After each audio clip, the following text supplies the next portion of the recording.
അസ്സലാമു അലൈക്കും വറഹ്മത്തുള്ളാഹി. മുകളിലാഴ്ച ശംസുലുലമയുടെ കത്താണ് യഥാർത്ഥ വസ്തുത. മാത്രമല്ല, ഷെയ്ഖുന അവസാനമായി ഹജ്ജിന് പോകുന്ന സമയത്ത്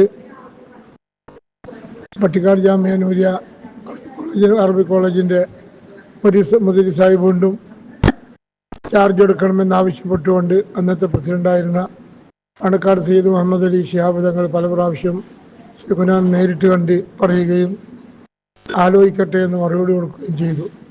അതിനുശേഷം ഹജ്ജിന് പോകുന്ന സമയത്ത് ബോംബെയിൽ കുറച്ച് ദിവസം ശംസുലുലമ കൂടുതൽ താമസിച്ചിരുന്നു.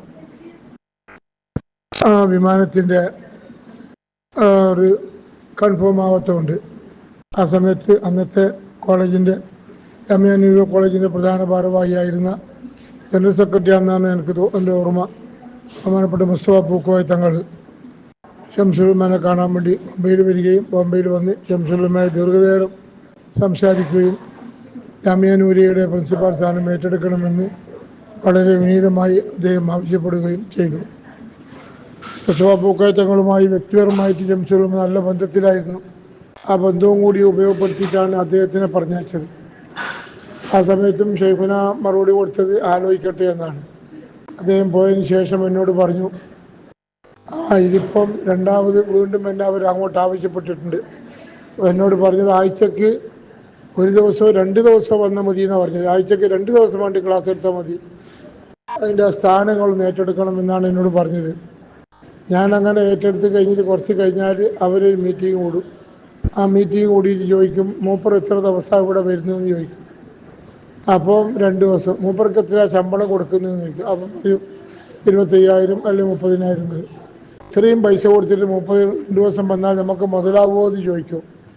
അപ്പോൾ അതുകൊണ്ട് അവരങ്ങനെ ചോദിക്കാനിടയുണ്ടാക്കുന്നതിനെക്കാട്ടി നല്ലത് ഞാൻ മാറി വയ്ക്കുന്നതല്ലടോ നല്ലത് എന്ന് പറഞ്ഞിട്ട് ഷെയ്ഖുന അവരുടെ അപേക്ഷ നിരസിക്കുകയാണുണ്ടായത്.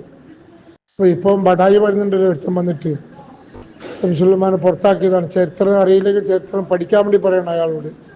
ഇത്ര വിവരം കെട്ട ജാഹിലീങ്ങളൊക്കെ നമ്മളെ പ്രസ്ഥാനത്തിൽ ഉണ്ടായിക്കഴിഞ്ഞാൽ എങ്ങനെയാണ് ഈ പ്രസ്ഥാനത്തിൽ വളർന്നു വരുന്ന കുട്ടികൾ നന്നാവുക? അതാണ് ഞാൻ ചിന്തിക്കുന്നത്. കളവാണല്ലോ ഇവർ പറയുന്നത്, പ്രചരിപ്പിക്കുന്നത്. അതും ശംസുലുലമയുടെ പേരിൽ ഈ പ്രസ്ഥാനം നിലനിർത്താൻ വേണ്ടിയിട്ട് ഏറ്റവും കൂടുതൽ പ്രയത്നിച്ച ഈ കാലഘട്ടം കണ്ട ഏറ്റവും വലിയ സമസ്തയുടെ ത്യാഗീവര്യനായ നേതാവ് ശംസുലുലമ. ആ ശംസുലുലമയെ കുറിച്ച് പോലും ഇകഴ്ത്തി കാണിക്കാൻ വേണ്ടി ഇവർ ശ്രമിക്കുമ്പോൾ ഇവർക്ക് മനസ്സാക്ഷി എന്ന് പറയുന്ന സാധനം ഉണ്ടാ എന്ന് നമ്മൾ ചിന്തിക്കണം. അതുകൊണ്ട് ഈ വിവരം കെട്ട ജാഹിലികളെ എന്താ പറയുക, ഇവരെ നാടന്മാരുടെ ഭാഷയിൽ പറഞ്ഞവർ നൊടിച്ചെരി എന്ന് പറയുക. ഇതൊന്നും നമ്മളൊക്കെ അവഗണിച്ച് തള്ളിക്കളയണമെന്നാണ് എനിക്ക് അഭ്യർത്ഥിക്കാനുള്ളത്. അസ്സലാമു അലൈക്കും വറഹ്മത്തുള്ളാഹി.